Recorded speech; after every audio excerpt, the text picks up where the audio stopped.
টেস্টের দায়িত্ব থেকে সরে যেতে হয়েছে ব্র্যান্ডন ম্যাককালামকে, কিন্তু ইংল্যান্ড ক্রিকেট যেন নিউজিল্যান্ডের মায়া কাটাতেই পারল না। এক কিউইর জায়গায় লাল বলের কোচের চেয়ারে বসানো হলো আরেক কিউই কিংবদন্তিকে, নাম তার স্টিফেন ফ্লেমিং। গল্পটা শুরু হয়েছিল এই মাসের শুরুতে, যখন ধারাবাহিক বাজে ফলাফল আর মাঠের বাইরে নানা অস্বস্তিকর ঘটনার বোঝা কাঁধে নিয়ে টেস্ট দলের কোচের দায়িত্ব হারাতে হয় ম্যাককালামকে। যদিও ইংল্যান্ডের সাদা বলের দলগুলোর দায়িত্বে এখনো বহাল আছেন তিনি। টেস্ট দলের কোচের চেয়ারটা ফাঁকা পড়েছিল। প্রশ্ন ছিল একটাই, এরপর কে? উত্তরটা এলো সেই পুরনো চেনা মাটি থেকেই।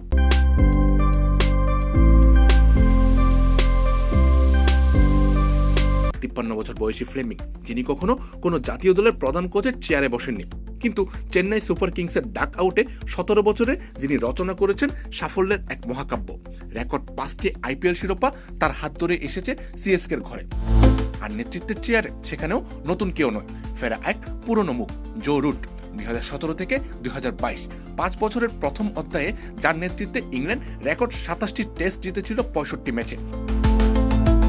বেন স্টোকসের অবসর আর ম্যাককালামের টেস্ট বিদায়ের পর সেই রুটি আবার ফিরলেন অধিনায়কের আর্মব্যান্ড হাতে। বৃত্তটা যেন সম্পূর্ণ হলো এক অদ্ভুত ছন্দে। যে অধ্যায় থেমে গিয়েছিল সেটাই আবার শুরু হলো নতুন করে।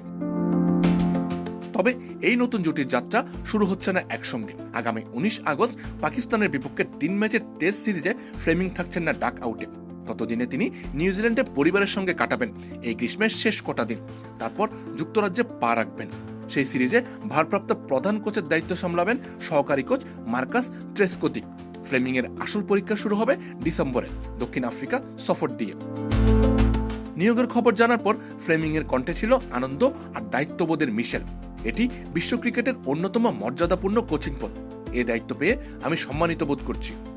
আর রুট, নতুন কোচের সঙ্গে নতুন করে পথ চলা শুরুর অনুভূতিকে তিনি বললেন নিজের জন্য বিশাল প্রেরণার এক অধ্যায়। তার ভাষায়, দীর্ঘ সময় ধরে প্রমাণ করেছেন যে তিনি খেলাটা সম্পর্কে গভীর জ্ঞান রাখেন। নেতা হিসেবে তিনি অসাধারণ। তার সঙ্গে কাজ করতে আমি মুখিয়ে আছি। লাল বলের অধ্যায়ে বদল এসেছে, কিন্তু ইংলিশ ক্রিকেটের সিদ্ধান্তে নিউজিল্যান্ডের ছায়া রয়েই গেল। সংকটের মুহূর্তে ইংল্যান্ড যেন বারবার মনে করে ভরসার ঠিকানা এক, দক্ষিণ প্রশান্ত মহাসাগরের ছোট্ট সেই দ্বীপরাষ্ট্র, যেখান থেকে উঠে আসা নেতারা বারবার প্রমাণ করে চলেছেন ক্রিকেটীয় প্রজ্ঞার কোনো সীমানা নেই। আমজাদ হোসেন আবির, খেলা 71।